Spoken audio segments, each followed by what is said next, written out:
రైతు సోదరులకు అందరికి నమస్కారం అండి.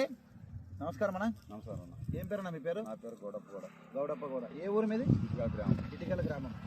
సూపర్ బండి ఎన్ని ఎకరాలు సాగు చేశారన్న మీరు? ఇప్పుడు ఫస్ట్గా 3 ఎకరాలు వేసింది పోయిన సంవత్సరము. ఈ సంవత్సరం 26 ఎకరాలు వేసినాం. 26 ఎకరాలు సూపర్ బండి సూపర్ బండి వేసినాం. ఏం వేరేది లేదు. వేరేదే లేదు. ఇప్పుడు దాదాపు మొత్తం చేను మొత్తం పగిలిందన్న. మొత్తం పడింది.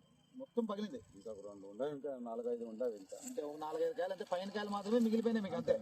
కింద మంది మొత్తం అన్ని మొత్తం పగిలిపోయింది. మొత్తం పగిలిపోయింది. చేను మొత్తం ఇదే విధంగానే పగిలిందన్న. చేను మొత్తం ఇదే విధానం ఎక్కడైనా చూసుకోవచ్చు మనం. ఆడనా చూసుకోవచ్చు. ఇదే విధంగానే పగిలింది. ఇదే విధానంగా ఉంది. దాదాపు సూపర్ బండిలో ఒక మంచి స్పెషాలిటీ ఏమంటే మీకు 5 గమలు పోతుంది. 5 పగలు ఉంటాయి. 5 పగలు పోతుంది. 60% వరకు 5 గమలు పోతుంది. ఇడిపిడికి కూడా చాలా ఈజీగా ఉంటుంది. ఇప్పుడు మీరు సపోజ్ ఇది పచ్చి ఇడిపిస్తారు కదా, దీంట్లోనా? తూకం ఎట్లుందన్న అది? తూకం బాగుంది. గింజలు ఎక్కువ ఉంటుంది దీంట్లో. సూపర్ బండిలో గింజలు ఎక్కువ ఉంటాయి. గింజలు ఎక్కువ ఉంటాయి. గింజలు ఎక్కువ ఉండడం వల్ల ఏమవుతుందంటే తూకం కూడా వస్తుంది. తూకం వస్తుంది పత్తి.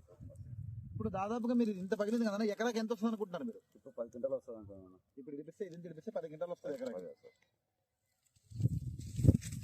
ఈ బెల్ట్ లో మనం ఎవరికైనా చెప్పుకోవచ్చు సూపర్ బండి వేసుకోవచ్చు. చెప్పుకోవచ్చు.